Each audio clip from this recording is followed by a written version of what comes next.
தனம் தரும், கல்வி தரும், ஒரு நாளும் தளர்வு அறியா மனம் தரும், தெய்வ வடிவம் தரும், நெஞ்சில் வஞ்சமில்லா இனம் தரும், நல்லன எல்லாம் தரும், அன்பர் என்பவருக்கே கணம் தரும் பூங்குழலால். அபிராமி கடைக்கண்களே, அன்பு சிம்ம ராசி நண்பர்களுக்கும் தோழிகளுக்கும் பிள்ளைகளுக்கும் பெரியோர்களுக்கும் வணக்கம். சிம்மத்தோன் சீறி சினந்து நிற்பான் அப்படிங்கிறது ஜோதிட பழமொழி. எதற்கும் அஞ்சாமல் உண்மையை மட்டுமே பேசுறது.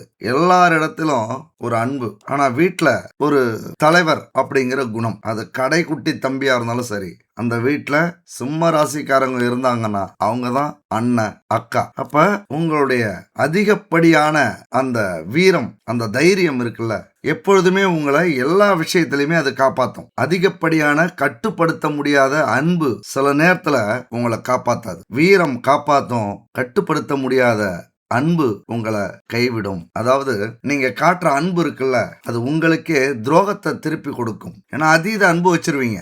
அன்பு சிம்ம ராசி நண்பர்களைப் போல் தோழிகளைப் போல் அன்பு வைக்கிறதுல இந்த உலகத்துல ஆளே கிடையாது. ஏன்னா அடிக்கிற கைதான் அணைக்கும் அப்படிங்கிற பழமொழி இவங்களுக்கு மட்டும்தான் அது பொருந்தும். சண்டை நடக்கும், அடுத்த அரை மணி நேரத்துல கொஞ்சம் குழாவிக்கிட்டு இருப்பீங்க. யாருக்கிட்ட சண்டை பிடிச்சிங்களோ அவங்கள்ட்ட ஆசையா பேசுவீங்க. அந்த மன்னிக்கிற குணம், தப்பு உங்க பக்கம் இருந்தாலும் அவங்க பக்கம் இருந்தாலும் முன்னாடி பேசக்கூடியவர்கள் நீங்க தான். அந்த முன்கோபம் மட்டும் கொஞ்சம் அதிகமா இருக்கும். ஏன்னா பாசம் இருக்கிற இடத்துல தானே கோபமும் இருக்குன்னு சொல்லுவாங்க. அந்த மாதிரி தான் தெய்வ பக்தி மிக மிக அதிகம்.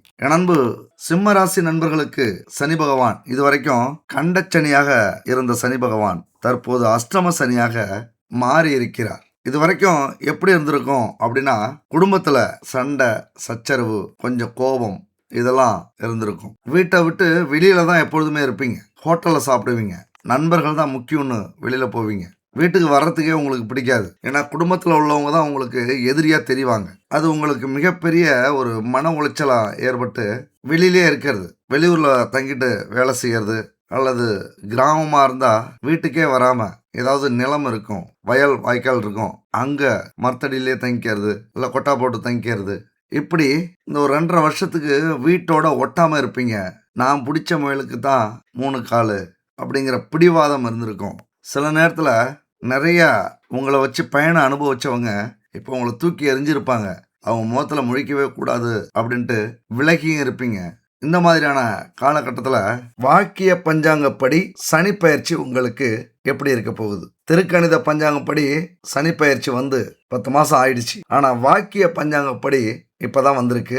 வாக்கிய பஞ்சாங்கப்படி இந்த கிரக அமைப்புகள் உங்களுக்கு எப்படி இருக்க போகுது, சனி பகவான் என்ன செய்ய போறார் அப்படிங்கறத பத்தி தான் இந்த வீடியோவில் நம்ம பார்க்க போறோம். கொஞ்சம் வாய்ஸ் சரி இருக்காது, அட்ஜஸ்ட் பண்ணிக்கோங்க. வாக்கிய பஞ்சாங்கப்படி சனி பகவான் இந்த மார்ச் மாசம் 6ஆம் தேதி காலை 8:24 மணிக்கு கும்ப ராசியிலிருந்து மீன ராசிக்கு பயிற்சி ஆகியிருக்கிறார். 2.5 ஆண்டுகளுக்கு ஒரு முறை நிகழக்கூடிய இந்த இடமாற்றம் அப்படிங்கிறது நம்ம வாழ்க்கையில பெரிய மாற்றத்தை கொடுக்கக்கூடியது. மனுஷனா பிறந்த எல்லாமே நம்ம கையில. மனுஷனா பிறந்ததுக்கு அப்புறம் எது நடந்தாலும் அது நம்ம கையில தான் இருக்கு, நம்ம இஷ்டப்படி தான் நடக்குது அப்படின்னு நம்ம நினைச்சுக்கிட்டு இருப்போம். ஆனா உண்மையா இது எல்லாமே இந்த பிரபஞ்சத்தின் டிசைன் அப்படிங்கறது போக போக நீங்க புரிஞ்சுப்பீங்க. பல பேர் புரிஞ்சிருப்பீங்க, வயசை பொறுத்து இருக்கு. அதனால நம்ம வாழ்க்கையில நடக்கிற ஒவ்வொரு சம்பவங்களுக்கும் நிகழ்வுகளுக்கும் காரணம் இந்த கிரக அமைப்பு தான். அதைத்தான் அந்த சனி பகவான் இந்த 2.5 ஆண்டுகளுக்கு உங்க வாழ்க்கையில என்ன செய்ய போகிறார் அப்படின்னு பார்க்க போறோம். அவர் சொந்த வீடான கும்ப ராசியிலிருந்து குருவின் வீடான மீன ராசிக்கு பயிற்சி ஆகியிருக்கிறார். இந்த வாக்கிய பஞ்சாங்கத்தை யார் பின்பற்றுகிறாங்க அப்படின்னா, கோவில்ல இருக்கிற ஐயர்கள், பூசாரிகள், கோவில் நிர்வாகத்தினர், இவங்க எல்லாமே பாரம்பரியமா பல்லாயிரம் வருஷத்துக்கு முன்னாடி கண்டுபிடிச்ச வாக்கிய பஞ்சாங்கப்படி அவங்களுடைய பூஜைகள், நிகழ்வுகள், திருவிழாக்கள் இதெல்லாம் நடத்திக்கிட்டு இருக்காங்க. ஜோதிடத்துல திருக்கணித பஞ்சாங்கம் தான் அதிக பேர் பயன்படுத்திக்கிட்டு இருக்காங்க. அதனால அந்த கன்ஃபியூஸ் எல்லாம் உங்களுக்கு வேண்டாம். எது நடந்தாலும் நல்லதே நடக்கும் அப்படிங்கிறதோட நம்ம ஆரம்பிப்போம். இந்த மாற்றம் அப்படிங்கிறது சாதாரண மாற்றமா மட்டும் இருக்காது, உங்களை திரும்பி பார்க்க வைக்கும். எப்பயாவது நீங்க உணர்ந்திருப்பீங்க, இப்படி நடக்கும்னு நான் நினைச்சே பார்க்கல அப்படின்னு உணர்ந்தீங்க அப்படின்னா அங்க இந்த சனி பகவான் வேலை செஞ்சிருக்கார் அப்படின்னு அர்த்தம். சனி பகவானை பொறுத்த வரைக்கும் ஒரு மனுஷனுடைய ஆயுள்ல ஆதிக்கம் செலுத்தக்கூடியவர், தொழில் வேலையில ஆதிக்கம் செலுத்தக்கூடியவர், அதே போல கர்ம வினையை கொடுக்கக்கூடியவர். ஆயுள்னா என்னன்னு தெரியும், தொழில் வேலைன்னா நாம செய்யற தொழில் வேலைன்னு தெரியும். அது என்ன கர்ம வினை, கர்மா அப்படின்னா பல பேர் சொல்றத கேட்டிருப்பீங்க. நாம நினைக்கிறோம் நாம எதை செஞ்சாலும் இந்த உலகத்துல யாருக்கும் தெரியாது, 4 செவத்துக்குள்ளார செஞ்சாலும் தெரியாது, நம்ம மனசுக்குள்ளார நல்லது நினைச்சாலும் கெட்டது நினைச்சாலும் வெளியில தெரியாது அப்படின்னு நாம நினைச்சுக்கிட்டு இருப்போம். எல்லாத்துக்குமே ஒரு கணக்கு இருக்கு.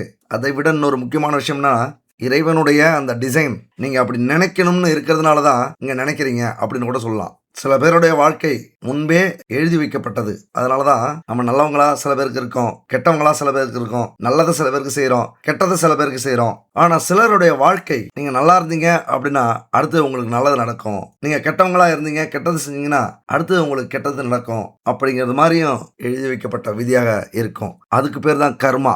நாம என்ன செயல் செய்யறோமோ அதற்கான பலனை கண்டிப்பா நம்ம அடைஞ்சே ஆகணும் அப்படிங்கிறது கர்மா. அதை கொடுக்கக்கூடியவர் தான் சனி பகவான். ரொம்ப சிம்பிளா சொல்லிட்டோம். ஆனா அந்த சனி பகவானுடைய வேலை அல்லது அந்த இயக்கம், அந்த ஆதிக்கம் அப்படிங்கிறது நம்ம வாழ்க்கையில மிக பெருசு.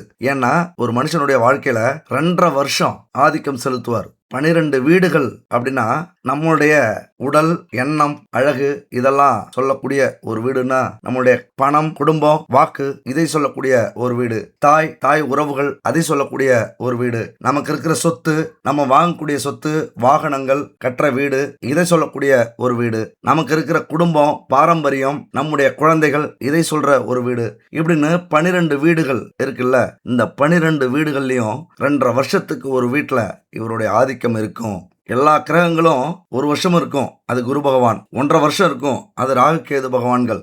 2 மாசம் இருக்கும், அதாவது 45 நாள் செவ்வாய். 1 மாசம் இருக்கக்கூடிய சூரியன், புதன் இவங்கெல்லாம் 1 மாசத்துல இருப்பாங்க ஒவ்வொரு வீட்லயும். சந்திரன் 3 நாளைக்கு ஒரு முறை, அதாவது 2.5 நாளைக்கு ஒரு முறை. இப்படி கிரக அமைப்புகள் இருந்தாலும் இந்த சனி பகவானுடைய ஆதிக்கம் அப்படிங்கிறது நம்ம வாழ்க்கையில மிகப்பெரிய மாற்றத்தை ஏற்படுத்தும். அந்த மாற்றம் என்ன அப்படிங்கறதான் இங்க முக்கியம். நம்ம ஜாதகத்துல சனி பகவான் ஆட்சியாகவோ உச்சமாகவோ ஒரு நல்ல இடத்துல இருந்துட்டாலோ நாம எப்படி பிறந்தாலும் பரவாயில்ல, எப்படி வளர்ந்தாலும் பரவாயில்ல, எவ்வளவு அவமானப்பட்டாலும் பரவாயில்ல, நம்மளுடைய உழைப்பினால், முயற்சியினால் கண்டிப்பா வாழ்க்கையில ஒரு நாள் முன்னேறிடுவோம் அப்படிங்கறத காட்டுறதுதான் அந்த ஆட்சி பெற்ற உச்சம் பெற்ற சனி பகவான். இப்ப இந்த சனி பகவான் 6ஆம் தேதி மாற்றத்தை கொண்டு வந்திருக்கிறார் உங்க வாழ்க்கையில.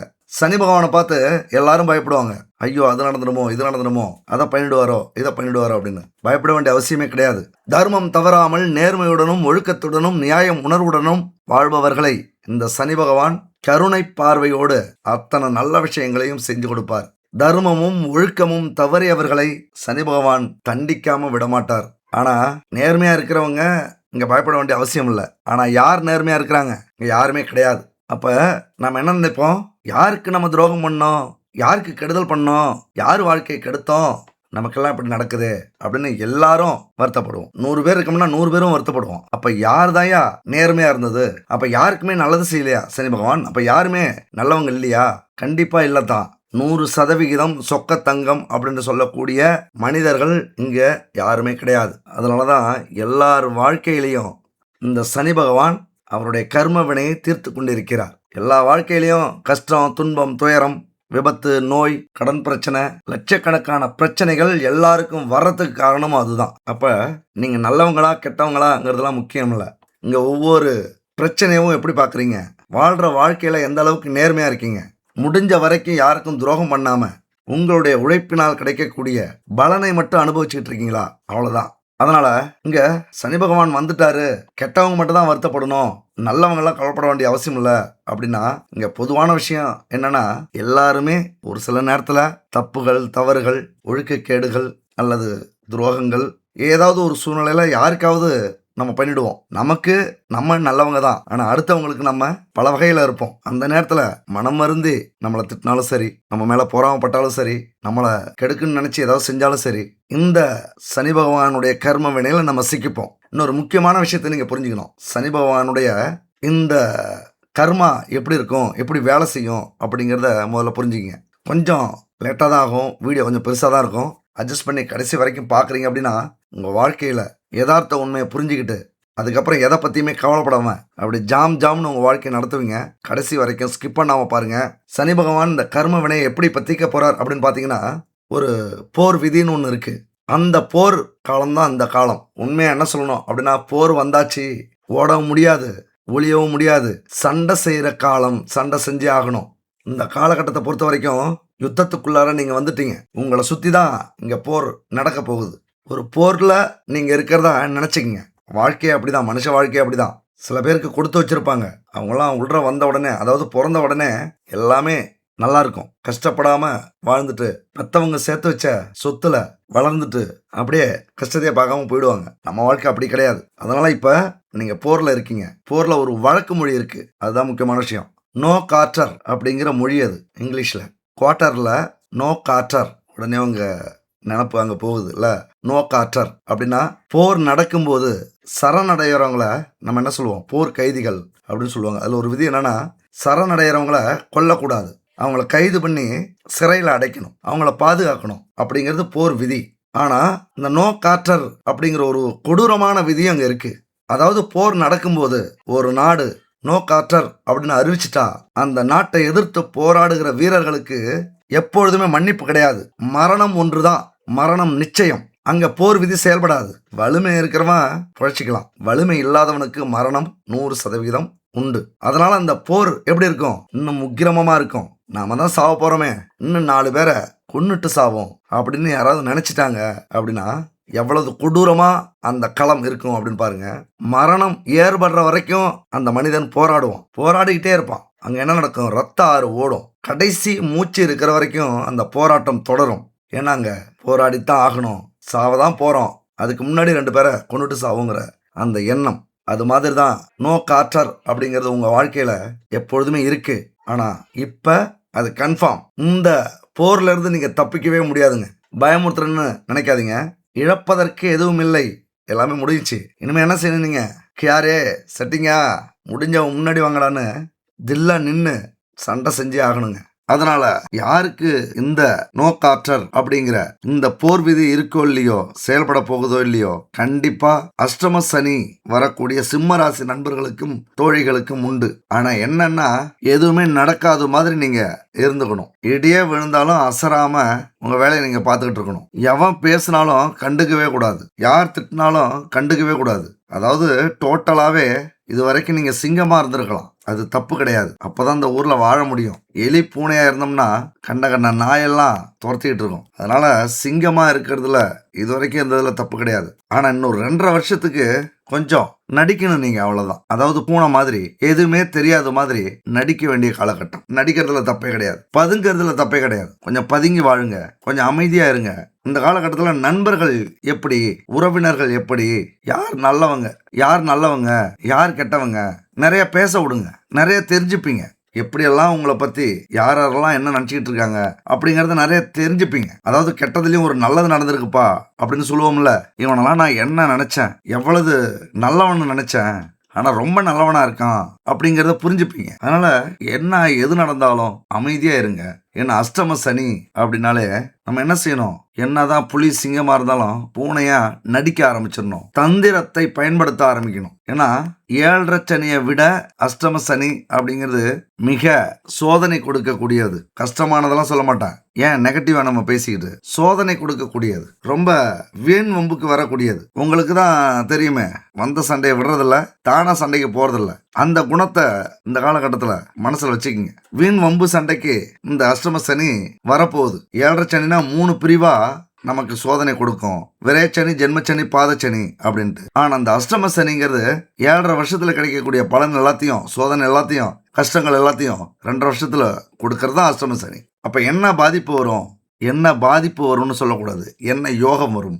எல்லாரும் என்ன சொல்லுவாங்க, அஷ்டம சனி வந்தாலே காசு பணம் நட்டமாகும், கைத்தொழில் கெட்டு போயிடும், கடங்காரம் ஒழிச்சு நிற்பான், கயவன் அப்படிங்கிற பேர் உங்களுக்கு வரும், கட்டியவள் கலகம் செய்வாள், கட்டிய கணவன் சண்டைக்கு வருவான், கடிமனையில போர்க்களம் உருவாகும், குடும்பத்துக்குள்ளாரே அரசியல் நடக்கும், கஷ்டம் வரும், இப்படிலாம் நிறைய சொல்லுவாங்க. பெத்தவங்க பகையாவாங்க, பிள்ளைகளும் சொன்ன பேச்சை கேட்க மாட்டாங்க, உற்றார் நண்பர்கள் பகைவர் ஆவாங்க, உறவுக்காரர்கள் பகைவர் ஆவாங்க, ஊன் உறக்கம் கெட்டு போகும், உடல் நோய் வந்துடும், சீர் வரும், சென்னாக கண்டம் வரும், சிறை பயம் ஏற்படும், வீட்டுல உயிர் சேதம் வரும். விசனத்துக்கு பஞ்சம் இருக்காது. வித்தைகளும் பலிக்காது. விவேகியும் மூடனாவான். விதைத்த விதை முளைக்காது. விளைத்த பயிர் தேராது. வியாபாரம் நட்டமாகி வேற்றூருக்கு ஓடுனாலும் அங்கேயும் அவதூறு வந்து சேரும். அஷ்டலட்சுமியே எந்த உலகத்துல இருக்காங்கன்னு தெரியாம போயிடும். கண்டங்களும் தோன்றும். அனல்பட்ட புழு போல் அலறிடுவார் அப்படின்னு சொல்லுவாங்க அஷ்டம சனியில. அதெல்லாம் உண்மை கிடையாது. கவலைப்படாதீங்க, பயப்படாதீங்க, துணிச்சலா இருங்க. என்ன சொல்ல வரோம் அப்படின்னா, அஷ்டம சனியில நிறைய ஆடம்பர செலவு பண்ண போறீங்க, நிறைய வாங்கி போட போறீங்க, நிறைய சந்தோஷத்தை அனுபவிக்க போறீங்க. அப்பதானே செலவாகும். கடன் வாங்கி செலவு பண்ண போறீங்க. என்ன பண்ண போறீங்க? நல்லா கவனமா கேளுங்க. வீடு, நிலம், சொத்து இதெல்லாம் வாங்க போறீங்க. நகை வாங்க போறீங்க. வாகனம் வாங்க போறீங்க. கைத்தொழில இன்னும் முதலீடு போட்டு பெருசாக்க போறீங்க. ஏன்னா கைத்தொழில் கெட்டு போகணும்னு இருக்கு. கெட்டு போகட்டும், அதை பத்தி பிரச்சனை இல்லை. செலவு பண்ணுங்க. தொழிலுக்கு செலவு பண்ணுங்க. ஏதாவது ஒரு வேலையில போய் சேருங்க. குறைஞ்ச வேலையில போய் சேருங்க. ஏன்னா வேலையை விட்டு இந்நேரம் உங்களுக்கு நியூஸ் வந்துடும் வேலையை விட்டு தூக்க போறாங்கன்னு. நீங்க என்ன தூக்குறது? நான் உங்களை தூக்குறேன் அப்படி நீங்களே தூக்கி போட்டு வாங்க. உங்களுக்கு அற்புதமான வேலை காத்துக்கிட்டு இருக்கோம். கடன்காரங்களாம் இன்னும் வீட்டு பக்கமே வரமாட்டாங்க. ஏன்னா நீங்க ஊர்ல இருக்க போறது இல்லையில. என்ன சொல்ற, புரியுதுங்களா? ஊர்ல இருக்காதீங்க. ஊர்ல இருந்தா கடன்காரன் வருவாங்க. ஊர்ல இருக்காதீங்க, வெளியூருக்கு போயிடுங்க. கண்காணாத இடத்துக்கு போயிடுங்க, தப்பிச்சிருங்க. வேற வழியில ரசா. என்னதான் நம்ம பாசிவா சொன்னாலும் ஊர்ல இருந்தீங்க அப்படின்னா அவங்களுடைய நிம்மதி போயிடும். இது தேவையா? கடன்காரன் வந்து சத்தம் போடுவான், சண்டை போடுவான், பிரச்சனை பண்ணுவாங்க, வீண் வம்பு வரும். நண்பன் திடீர்னு துரோகம் பண்ணுவான். சொந்தக்காரவங்கலாம் தேவையில்லாத சண்டை போடுவாங்க. எதுக்கு இந்த பொழப்பு? திடீர்னு ஏதாவது ஒரு பொண்ணை பார்ப்பீங்க, பையனை பார்ப்பீங்க, அல்லது வயசுக்கு மூத்தவங்கள பார்ப்பீங்க, ஆசை வரும். இதெல்லாம் தேவையா? ஓடிடுங்க, வெளியூருக்கு ஓடிடுங்க. வெளிநாட்டுக்கு போகிறதா இருந்தால் உடனே கிளம்புங்க. இல்லைன்னா ஏதாவது ஒரு வேலைக்கு வெளியூருக்கு போயிடுங்க. கஷ்டமே இல்லை. நிம்மதியா கொஞ்ச நாளைக்கு, அதாவது இந்த 2.5 வருஷம் வரைக்கும் நிம்மதியா இருந்து, தெளிவா இருந்து, எந்த ஒரு பிரச்சனையும் இல்லாம சம்பாதிக்க ஆரம்பிச்சிருங்க. கடனை அடைச்சிருவீங்க. ஏன்னா இங்க இருந்தீங்கன்னா குடும்பத்திலேயே உங்களுக்கு பகை வரும். பெத்தவங்க பகையா மாறுவாங்க. பிள்ளைங்கெல்லாம் சொன்ன பேச்சை கேட்காது. எதுக்கு சொல்லிக்கிட்டு வெளியில மாறி போயிடுங்க. பெண்களா இருந்தா என்ன செய்யறது? பெண்களா இருந்தாலும் அமைதியா இருந்துட வேண்டியதுதான். இல்லைன்னா உங்களுக்கு எந்த வேலை பிடிக்கும்னு பாருங்க. வேலையில முழு கவனத்தை செலுத்துங்க. எப்பொழுதுமே காதுல பஞ்ச வச்சுக்கிங்க. அவ்வளவுதான் ஒரே ஐடியா, வேற ஐடியாவே கிடையாது. காதுல பஞ்ச வச்சுக்கிங்க. மண்ணை பார்த்து நடங்க, ஆளை பார்த்து நடக்காதீங்க. எப்படி பார்த்தாலும் பிரச்சனைகள் உண்டு. வீட்டுல வந்து யாருக்காவது திடீர்னு உடம்பு சரியில்லாம போகும், யாருக்காவது உடம்பு சரியில்லாம போகும். அதுக்காக ஒரு பணத்தை, ஒரு குறிப்பிட்ட பணத்தை சேர்த்து வச்சுக்கிட்டு இருங்க. அப்படியே உடம்பு சரியில்லாம போனாலும் பரவாயில்ல, கொண்டு போய் என்ன பண்ணலாம், மருத்துவத்தை ஒப்படைச்சிருங்க. அதுவும் கவர்மெண்ட் ஹாஸ்பிட்டல் கொண்டு போயிடுங்க. எது நடந்தாலும் நடக்கட்டும். ரொம்ப விசனமாவே இருக்காங்க அப்படின்னு சொல்லுவாங்களா, அந்த விசனம் வரும். அதாவது எப்படி தெரியுமா நீங்க வாழணும்? முற்றும் துறந்த முனிவர் மாதிரி வாழ வேண்டிய காலகட்டம் இதுங்க. எல்லாத்துலயும் நம்ம மனசுக்குள்ளார ஏத்தினாதான், காதுல ஏத்தினாதான், மூளைக்கு ஏத்தினாதான் நமக்கு டென்ஷன். அப்படியே ஜென் நிலைக்கு போயிடணும். எதையுமே காதுல வாங்கக்கூடாது. காதுல வாங்குனீங்க அப்படின்னா என்ன வேணாலும் நடக்கலாம். ஒன்று கொலை பண்ணுவீங்க, இல்லைன்னா தற்கொலை பண்ணிப்பீங்க. அதனால எதையுமே காதுல வாங்காதீங்க.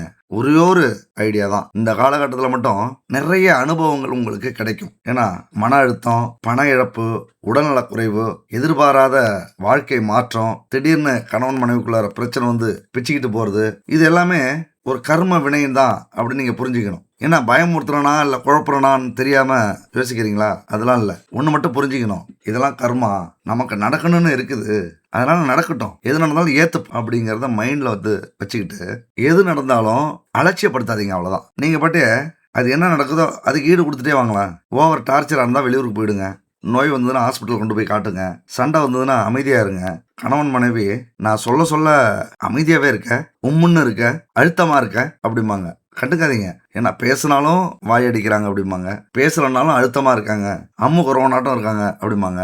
எல்லாத்தையும் கேட்டுக்கிட்டு அமைதியா இருந்துட்டீங்க அப்படின்னா 2.5 வருஷத்தை கடந்துடலாம். இதெல்லாம் நம்ம பார்க்காத பிரச்சனையா? நம்ம பார்க்காத சண்டை சச்சரவா அப்படின்னு நினைக்க வேண்டிய காலகட்டங்க. தொழில், உத்தியோகம், வியாபாரம் இதுல எல்லாத்துலயுமே சோதனை தான். எப்படி? எல்லாத்துலயுமே சோதனை தான். கண்டுக்காதீங்க. என்னதான் நடக்கும் நடக்கட்டுமே, போயிட்டே இருங்க. மன நிம்மதி உங்களுக்கு எதுல கிடைக்குதோ அதுல ஆர்வத்தை அதிகப்படுத்துங்க. நண்பர்கள்ட்ட அதிகமா பேசுனா நிம்மதி கிடைக்குதா? நண்பர்கள்ட்ட பேசுங்க. ஏதாவது வெளியூருக்கு சுற்றுலா மாதிரி போனா நிம்மதி கிடைக்குதா? போங்க. கோவிலுக்கு போகணுமா? போங்க. அல்லது ஆண் நண்பர்கள் பெண் நண்பர்களோட பேசி பழகணுமா? பழகுங்க.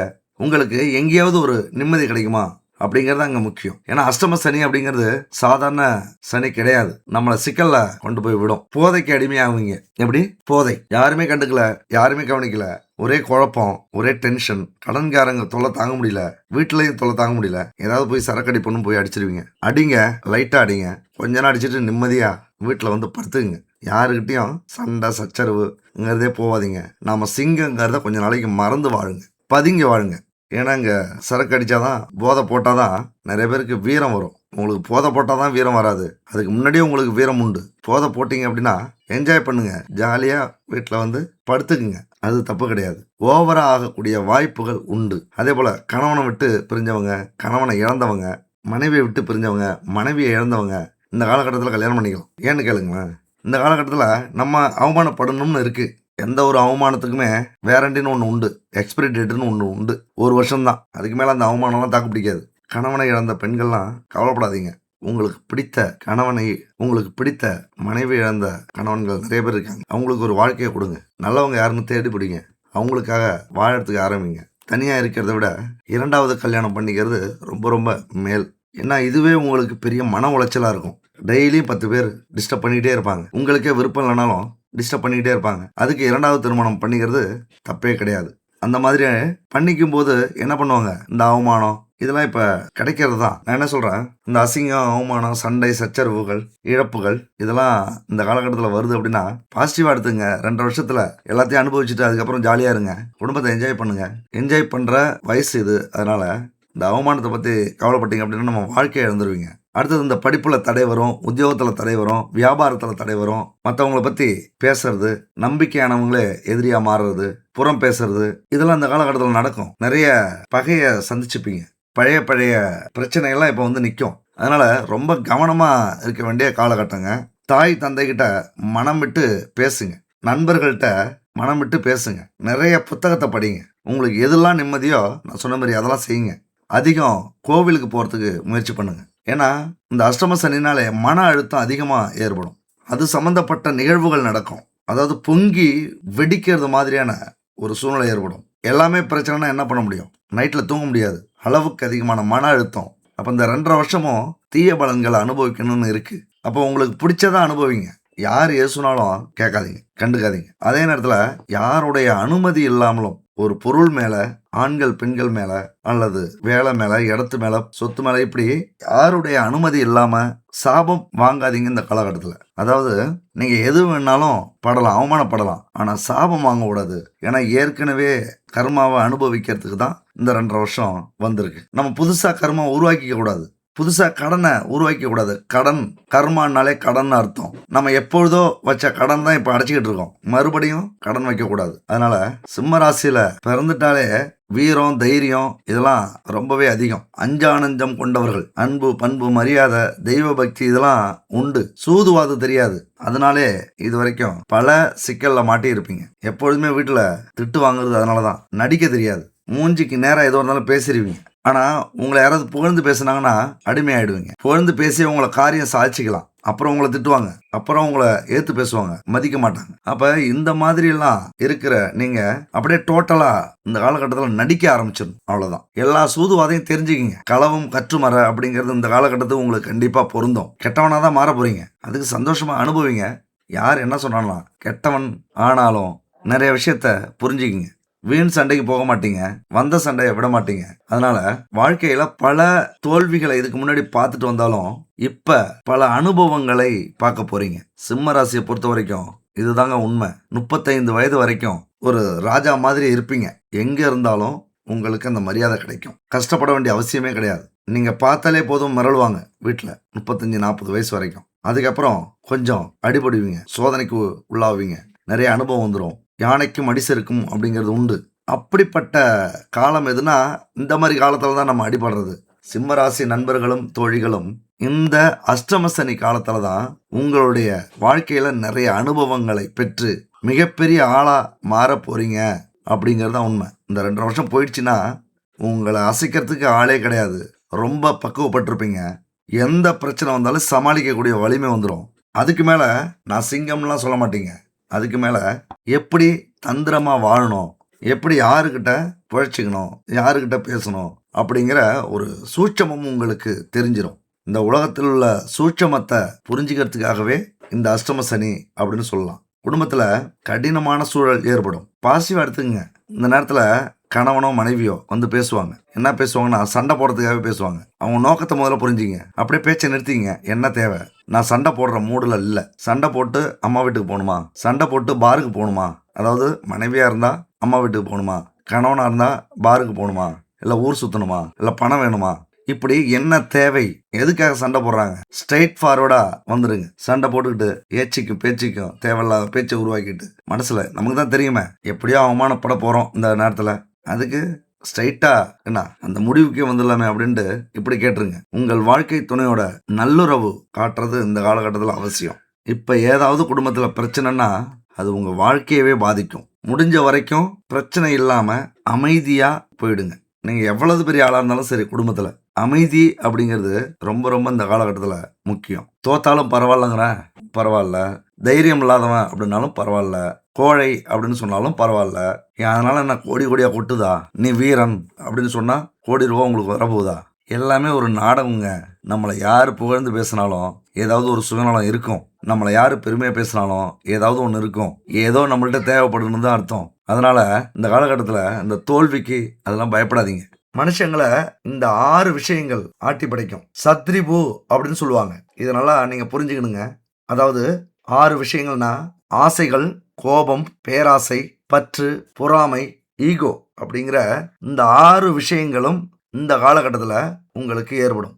அப்போ என்ன ஆகும்? இந்த 6 விஷயங்கள் ஏற்பட்டது அப்படின்னா கண்டிப்பாக உங்கள் வாழ்க்கையில் மிகப்பெரிய மாற்றம் உருவாகும்.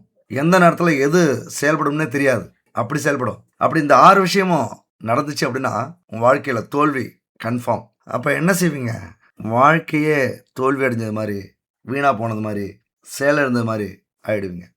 இப்போ இந்த 6 விஷயத்தில் ஒன்று வந்தாலே நம்ம வாழ்க்கை எங்கேயோ கொண்டு போய் நம்மளை விட்டுரும். அதிக ஆசைப்பட்டாலும் தப்பு செய்வோம், கோவப்பட்டாலும் அவசரப்படுவோம், பேராசைப்பட்டாலும் தப்பான வழியில் போகிறதுக்கு ஆசைப்படுவோம். எது மேலேயாவது பற்று இருந்தால் அதை எப்படியாவது அடையணும், என்ன செஞ்சாலும் அடையணும், என்னத்தினாலும் தப்பு செய்யலாம் அப்படிங்கிற எண்ணம் வரும். ஈகோ வந்துன்னா அடிக்கடி யார் மேலேயாவது மோதுவோம், யார் வாழ்க்கையிலேயாவது நம்ம டிஸ்டர்ப் பண்ணிகிட்டே இருப்போம். அப்போ நம்ம தடம் மாறுவோம், புத்தி வேலை செய்யாது, அதிக குழப்பம் ஏற்படும். அப்போ என்ன நடக்கும்? தோல்வி தான். ஆனால் இப்படிலாம் நடந்துருச்சே, தோல்வி ஆயிடுச்சே, நம்ம வாழ்க்கை அவ்வளோதானு அப்படின்னு நினச்சிடாதீங்க. அப்படியே உங்களை மீறி ஏதாவது நடந்திருக்கு அல்லது நடக்குது அப்படின்னா அதிலிருந்து மீண்டு வர்றதுக்கான முயற்சியும் பண்ணுங்க. தோல்விகளிலிருந்து தான் நமக்கு வெற்றி கிடைக்கும். வெற்றிக்கு அழைத்து செல்லக்கூடிய அந்த நண்பர் யாருன்னா தோல்வி தான். வெற்றியை காட்டிலும் தோல்வி தான் நமக்கு வாழ்க்கையில் நிறைய பாடங்களை சொல்லித்தருது. தோல்விங்கிற ஒரு வாத்தியார், வெற்றிங்கிறது தான் சர்டிஃபிகேட்டு, அதாவது ஸ்கூல் சர்டிஃபிகேட்னு சொல்கிறோம்ல, அது வெற்றி. இந்த தோல்விங்கிறது வாத்தியார், பல பாடங்களை சொல்லி கொடுக்கிறவர் அந்த தோல்வி தான். அந்த தோல்வி வரும்போது எந்த வேலையில் என்ன தவறு செஞ்சோம், யார் செஞ்சது, யாரால் அந்த தவறு நடந்தது, அதை எப்படி சரி பண்ணணும் தெரிஞ்சுக்கணும். அது நம்மளை சரி பண்ணுறதுக்கு உதவுது. அடுத்து நம்ம என்ன செய்யணும் அப்படின்னு முயற்சி பண்ணுவோம் வைக்குது. உண்மையான வெற்றி அடையணும் அப்படின்னா இந்த தோல்வி அடைஞ்சால் மட்டும்தான் நம்மளால் வெற்றி அடைய முடியும். இந்த ஒரு விஷயத்தை மட்டும் நீங்கள் தெரிஞ்சுங்க. இங்கே யாருமே முதல் முயற்சியிலே ஜெயிக்கலை. யாருமே பிறந்ததுலேருந்தே வெற்றி அடைஞ்சிக்கிட்டே வரல. யாருமே பிறந்ததுலேருந்து கோடீஸ்வரனுங்க இல்லை. அவங்களுக்கு பின்னாடி பெரிய போராட்டம் இருக்கும். பிறந்ததுலேருந்தே கோடீஸ்வரனாக இருக்கிறவங்க அவங்க பிறக்கிறதே வேஸ்ட்டு. கடவுள் என்ன செய்கிறாரு? அவங்கள ஒரு பொம்மை மாதிரி பிறக்க வச்சு, பொம்மையாகவே வாழ வச்சு, பொம்மையாகவே கடைசி வாழ்க்கையை முடிச்சுட்டு அனுப்புகிறாரு. அப்படி ஒரு பொம்மை நீங்கள் இல்லை. கண்டிப்பாக உங்கள் வாழ்க்கையில் ஜெயிக்கணும், வெற்றி அடையணும் அப்படின்னா இந்த தோல்வி அப்படிங்கிறது ரொம்ப முக்கியம். வாழ்க்கையில் குரு அப்படிங்கிற ஒரு முக்கியம் மாதிரி, வாழ்க்கையில் ஆசிரியருங்கிறவர் முக்கியம் மாதிரி, வாழ்க்கையில் இந்த தோல்வி அப்படிங்கிறது முக்கியம். எதிர்கால வெற்றியை இலக்காக கொண்டு உழைக்கணும் அப்படின்னா இந்த தோல்வி நமக்கு தேவை. தோல்வி அப்படிங்கிறது வலிக்கத்தான் செய்யும், வேதனை ஏற்படும், அவமானம் வரும், வாழ்வா சாவாங்கிற நிலைமை ஏற்படுத்தும், வெளியிலே வர முடியாத சூழ்நிலை ஏற்படும். ஆனால் அதிலிருந்து வெளியில் வந்து இந்த தோல்வி நிரந்தரம் இல்லை, வெற்றி தான் அடுத்த இலக்கு அப்படின்னு முயற்சி பண்ணணும். இங்கே நம்பிக்கை மட்டும்தாங்க முக்கியம். உங்கள் வாழ்க்கையில் எப்படி நம்பிக்கை மட்டும்தான் முக்கியம். அந்த நம்பிக்கை இருந்துட்டால் போதும், மிகப்பெரிய வெற்றியை உங்களால் அடைய முடியும். அதனால் இங்கே என்ன பண்ணோம்? சிம்மராசி நண்பர்களும் தோழிகளும் கடினமாக உழைக்கணும். இங்கே உழைப்பு அப்படிங்கிறது அடுத்த விஷயம். திடீர்னு நல்லவங்களாம் மாறி தான் ஆகணும். உழைக்கலைனாலும் உழைக்கிறது மாதிரி நடிங்க. நடித்தாதாங்க இந்த காலகட்டத்தை கடக்க முடியும். எனக்கெல்லாம் நடிக்க தெரியாது, நான் சிம்ம ராசி. இருக்கட்டும், நீங்கள் நடிக்காமல் உங்களுடைய உண்மையான முகத்தை வழக்கம் போல் காட்டுங்களேன். இதெல்லாம் நடக்கும். என்ன நடக்கும் தெரியுமா? தொட்டது தொடங்காது. அஷ்டமத்து சனி இருந்தாலே அந்நிய தேசத்துக்கு ஓட்டிடும். ஏதாவது ஒரு பிரச்சனை, சண்டை சச்சரவு வந்துடும். வீண் பிரச்சனைக்குள்ளார சிக்குவீங்க. வீண் பழி உங்க மேல விழும். யாரோ செஞ்சுட்டு உங்க தலையில போட்டுருவாங்க. கோர்ட்டு கேஸ்ன்னு நீங்க அலையணும். புத்தி வேலை செய்யாது, உங்களுடைய உணர்ச்சி மட்டும் வேலை செய்யும். கௌரவம் ரொம்ப அதிகமா இருக்கும். உங்களை பத்தியோ குடும்பத்தை பத்தியோ இழிவா ஒரு வார்த்தை பேசினாலே ஓங்கி அறிஞ்சிருவீங்க. எது பேசினாலும் சரி. எப்படி? எது பேசினாலும் அடுத்தவங்களுக்கு தப்பா காதுல விழும். நீங்க நல்லவங்கன்னு சொல்லி பாருங்களேன். அவங்க காதுல நீங்க ரொம்ப நல்லவங்க அப்படின்னு நீங்க கிண்டல் பண்ற மாதிரி அவங்க காதுல விழும். நிதானமா, ரொம்ப நிதானமா வாழ்க்கையில நடிக்கணும் அப்படிங்கிறது இதுக்கு தான். அது மட்டும் இல்லைங்க, சிம்ம ராசிக்கு வேலை இடத்துல பிரச்சனை வரும். கொஞ்ச நாவது அமைதியா போங்க. உங்களுக்கு காக்கா பிடிக்க தெரியாது, ஆனா அமைதியா இருக்க தெரியும். என்ன அரசியல் வேலையில நடந்தாலும் கண்டுக்காதீங்க. ஒரு வேலையை உங்களால முடிக்க முடியாது. சவால்கள் அதிகமா இருக்கும். பணியிடத்துல சக ஊழியர்களே உங்களுக்கு எதிராக நிற்பாங்க. ஒவ்வொரு பேச்சுமே கவனம் இருக்கணும். வாழ்க்கையில மிகப்பெரிய சவால்களை இப்ப அடைவீங்க. அதனாலதான் சொல்றேன், பதுங்கி பாயுங்கன்னு சொல்ல வரேன். பொய் சொல்ல வேண்டாம், திருட வேண்டாம், அடுத்தவங்க பொருள் மேலேயோ பொண்ணு மேலேயோ ஆணு மேலேயோ ஆசை வைக்க வேண்டாம். மற்றபடி உங்களுடைய சுயரூபத்தை எல்லாத்தையும் மூட்டை கட்டி வச்சுட்டு இந்த காலத்தை ஓட்டுறதுக்காக ஒன்று நடிங்க, இல்லைன்னா அமைதியாயிடுங்க. ரொம்ப பொறுமையா இருங்க. அந்த மாதிரி இல்லைன்னா வாழ்க்கையில மிகப்பெரிய வழிகள்லாம் அந்த காலகட்டத்தில் வரும். அது நமக்கு தேவையில்லை.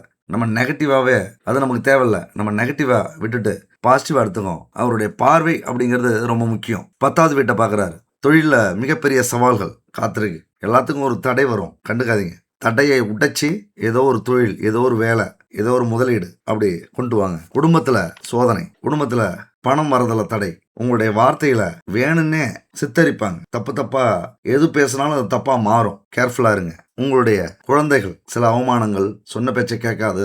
நீங்களே அமைதியா இருந்தாலும் பொறுமையா இருந்தாலும் என்ன நடக்கும்? கடன் வாங்கி வைப்பாங்க. ஏதாவது பொண்ணு பிரச்சனை, பையன் பிரச்சனையில சிக்கிப்பாங்க. வெளிநாட்டுக்கு போகிறேன், இப்போ எனக்கு உடனே காசு எடுத்து வைங்க அப்படின்னு பணத்தை நஷ்டப்படுத்துவாங்க. 5ஆம் வீட்டை பார்க்கறதுனால இந்த பிரச்சனைலாம் இருக்குது. அதனால் ஜாலியாக இருங்க, என்ஜாய் பண்ணுங்க. என்ன நடந்தாலும் 2.5 வருஷம் கழித்து பார்த்துக்கலாம் அப்படின்னு அமைதியாக போங்க. இல்லைனா ஒரு லிஸ்ட் எடுத்துங்க. யார் யார் சண்டை போட்டது, யார் யார் அவமானப்படுத்தினது, யார் யார் உங்களை யூஸ் பண்ணிக்கிட்டு தூக்கி எறிஞ்சது, யார் யார் உங்கள் வேலை பறிச்சது, யார் யார் உங்கள் தொழிலை நஷ்டமாக்குனது, குடும்பத்தில் யார் யார் சண்டை போட்டாங்க, கணவன் என்னென்ன பேசுனாங்க, மனைவி என்னென்ன பேசுனாங்க, எல்லாத்தையும் லிஸ்ட் எடுத்துங்க. 2 வருஷம் முடிஞ்சதுக்கப்புறம் உங்கள் சுயரூபத்தை காட்டுங்க, வளைச்சி வச்சு சாத்துங்க, அவ்வளோதான். ஆனால் 2.5 வருஷம் கழிச்சு நீங்கள் எது பண்ணாலும் எல்லா கிரகமும் உங்கள் பக்கம் நியாயமாக இருக்கும். நியாயத்தில் யாரை வேணாலும் எதுக்கலாம், யாரை வேணாலும் அடிக்கலாம். அது வரைக்கும் என்ன செய்யணும்? அமைதியா, பொறுமையா, பின்வாங்கணும், அடங்கி இருக்கணும், பதுங்கி இருக்கணும். மனசில் வச்சுங்க நண்பு சிம்மராசி நண்பர்களே, தோழிகளே, மிக மிக முக்கியமானது இந்த பரிகாரம். சரி, பரிகாரம் அப்படின்னு சொன்னோம்ல, இங்கே தான் நீங்கள் கவனமாக கேட்கணும். சனி பகவானை பார்த்து யாரும் அச்சப்படாதீங்க. அவர் ஒரு பாடம் கற்றுக் கொடுக்குற ஆசிரியர் அப்படின்னு சொன்னான். ஒழுங்கா நம்ம கடமையை செஞ்சாலே, உண்மையா உழைச்சாலே, எளியவர்களுக்கும் வயதானவர்களுக்கும் உயிரினங்களுக்கும் நேர்மையா இருந்தாலே இந்த சனி பகவானுடைய அருள் நமக்கு பரிபூரணமா கிடைக்கும். சனியை போல கொடுப்பாரும் இல்லை, சனியை போல கெடுப்பாரும் இல்லை அப்படிங்கிற பழமொழி 100க்கு 1000% உண்மை. 1000 துரோகத்தையே நீங்க பண்ணியிருந்தாலும் சரி, அது சூழ்நிலை. 1000 கெடுதல் பண்ணியிருந்தாலும் அது அந்தந்த காலகட்டம். 1000 கெட்டது நீங்க பண்ணியிருந்தாலும் அது நேரம், விதி. அதிலிருந்து உணர்வு பூர்வமா வருத்தப்பட்டு இதுக்கு மேல நான் இந்த மாதிரி செய்ய மாட்டேன், என்ன தண்டனை வேணாலும் கொடுப்பா இறைவா, இதுக்கு மேல நான் இப்படி ஒரு தப்பு பண்ண மாட்டேன் அப்படின்னு ஒரு வார்த்தை மட்டும் சொல்லிட்டீங்க அப்படின்னா அங்கிருந்து உங்களுடைய கர்ம வினை அகல ஆரம்பிக்கும். அங்கிருந்து என்ன பிரச்சனை வந்தாலும் பிரச்சனை இல்லாத மாதிரி ஒரு ஃபீல் ஆகும் உங்களுக்கு. அப்ப சனி பகவான் அப்படிங்கிறவரு பல பிரச்சனைக்கு தீர்வை கொடுக்கிறவர், பல பிரச்சனையை கொடுக்கிறவரு, அந்த பிரச்சனைக்கு தீர்வையும் கொடுக்கிறவர் அவர் தான். அப்ப என்ன செய்யணும்? சனி பகவானை சந்தோஷப்படுத்தக்கூடிய இந்த பரிகாரத்தை செய்யுங்க. ஒன்றும் இல்லைங்க, காலையில் எழுந்திருச்சு குளிச்சுட்டு பச்சரிசி கோலமாவு இருக்குல்ல, அதை சாதாரணமாக நம்ம நினச்சிப்போம். அந்த பச்சரிசி கோலமாவை அரைச்சி பொடியாகவும் அரைக்கலாம், தண்ணி மாதிரி இந்த கோலம் விடுவாங்களே அப்படி வச்சுக்கோங்க. காலையில் கோலத்தை விட்டுட்டு பூஜை அறைக்கு வந்து தெய்வங்களுக்கெல்லாம் கொஞ்சம் பூ வச்சுட்டு சூடம், சாம்பிராணி, அகர்பத்தி, பஞ்சதீப எண்ணெய் இருந்ததுன்னா அதை ஏற்றி வச்சுக்கோங்க. ஒரு பச்சை கற்பூரம் ஒரு துளி ஏற்றிக்கிங்க. அதை உங்கள் பைக்குள்ளாரையும் போட்டுக்குங்க. பச்சை கற்பூரம் பணத்தை இழுக்கக்கூடியது. பஞ்சகாவிய எண்ணெய் இந்த பிரபஞ்சத்தை தன் வசப்படுத்தக்கூடியது. முக்கியமாக பச்சரிசி கோலமாவு எதுக்குன்னு உங்களுக்கு சொல்ல வேண்டியதில்லை. 1000 பேருக்கு நம்மளால் அன்னதானம் செய்ய முடியுமா? மனிதர்களுக்கு ஒரு 1000 ரூபாய் ஒரு நாளைக்கு நமக்கு உதவி பண்ண முடியுமா? நம்மளால் முடியாது. அப்போ அந்த உயிரினங்களுக்கு இந்த பிரபஞ்சத்தோடைய விதி என்ன தெரியுமா? சனி பகவானுடைய விதி என்ன தெரியுமா? நீங்கள் எத்தனை உயிரினங்களுக்கு உதவி செஞ்சுருக்கீங்க அப்படிங்கிறது தான் கணக்கு. அது யானைக்கா அல்லது பூனைக்கா, ஈக்கா எறும்புக்கா, மனிதர்களுக்கா விலங்குகளுக்கா அப்படிங்கிற கணக்கு கிடையாது.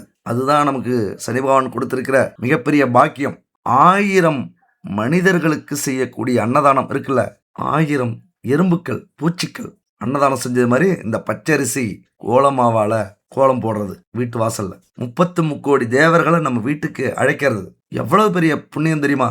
அது 1000 பேருக்கு அன்னதானம் போடுறதும் இந்த எறும்புகள் பூச்சிகளுக்கு பச்சரிசியை கொடுக்கறதும் மிகப்பெரிய ஒரு பாக்கியம். சனி பகவானுக்கு ரொம்ப பிடிக்கும். அப்படியே அதை செஞ்சுட்டு தீபம் ஏற்றி நெய் தீபம் ஏற்றலாம், இல்லைன்னா நல்லெண்ணெய் தீபம் ஏற்றிக்கிங்க, இல்லைன்னா பஞ்ச தீபம் ஏற்றிக்கிங்க. இல்லைன்னா 3 விளக்கு இருந்துன்னா 3லையும் நல்லெண்ணெய், பஞ்சதீப எண்ணெய், நெய் 3 விளக்கும் ஏற்றி வச்சுக்கிட்டு உட்காருங்க. 7 தலைமுறைக்கு முன்னாடி செய்த பாவங்கள் தீரும். இந்த பரிகாரம் செஞ்சீங்கன்னா அலட்சியப்படுத்தாதீங்க. 7 தலைமுறைக்கும் முன் செய்த பாவங்கள் தீரும்போது என்ன நடக்கும்? உன் வாழ்க்கையில் அப்படியே எல்லாமே அற்புதம் நடக்கும். அப்படியே அமைதியாக உட்காந்து இந்த மந்திரத்தை சொல்லுங்க. எந்த மந்திரம்? ஓம் ஷம் சனிச்சராய நம அப்படிங்கிற இந்த மந்திரம். இந்த மந்திரத்தை 108 முறை சொல்லுங்க. சொல்லிடலாம், ஒரு 10 நிமிஷம் 108 முறை கண்டிப்பாக சொல்லிடலாம். இந்த மந்திரத்தை மட்டும் 108 முறை சொல்லிட்டீங்க அப்படின்னா உங்கள் வாழ்க்கையே மாறும். என்ன முக்கியம்?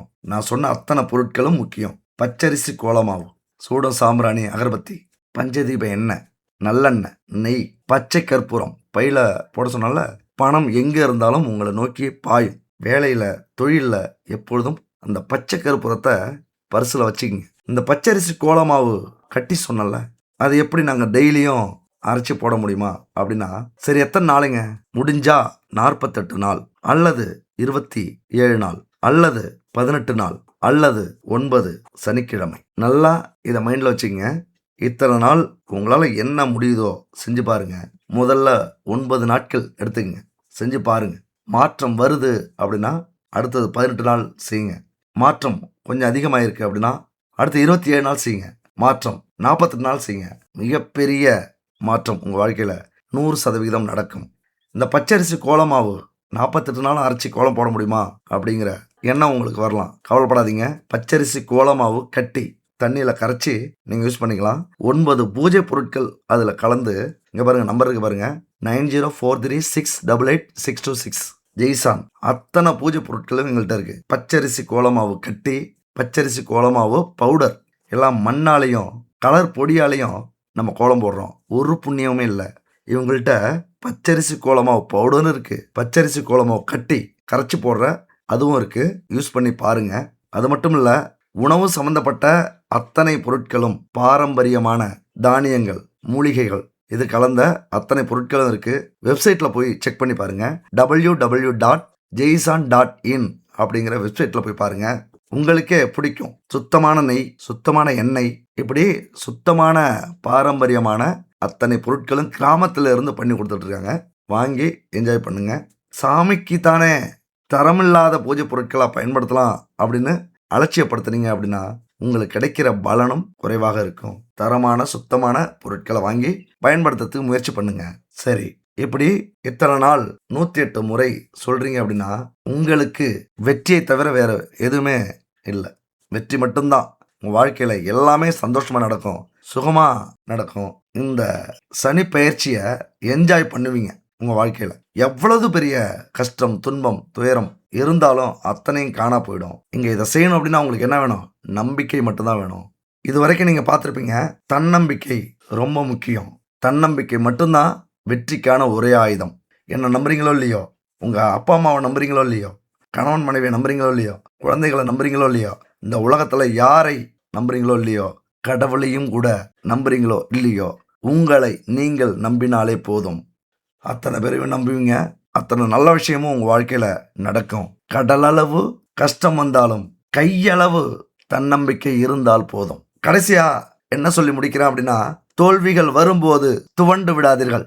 எந்த பிரச்சனையுமே, எந்த துக்கமுமே, எந்த அழுகையுமே, எந்த இழப்புமே, எந்த துரோகமுமே, எந்த அவமானமுமே நிரந்தரம் கிடையாது.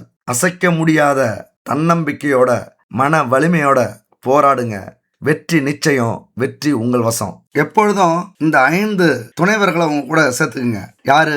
அன்பு, அறிவு, வீரம், பொறுமை, தன்னம்பிக்கை. இந்த 5 துணைவர்களை வாழ்க்கை பயணத்துல சேர்த்துக்கிட்டீங்க அப்படின்னா இந்த 5 செல்வமும் உங்களுக்கு கிடைக்கும். வெற்றி, இன்பம், செல்வம், அமைதி, நிம்மதி, இந்த 5 செல்வங்களும் உங்க வாழ்க்கையில உங்களை தேடி வரும், உங்களை தொடர்ந்து வரும். சரி, இத்தோட இந்த வீடியோ முடிச்சுக்கலாம். வாழ்க வளமுடன். கன்ஃபியூஸா எப்பொழுதும் இருக்காதீங்க, கான்பிடண்டா இருங்க. நல்லதே நடக்கும். வெற்றி நிச்சயம்.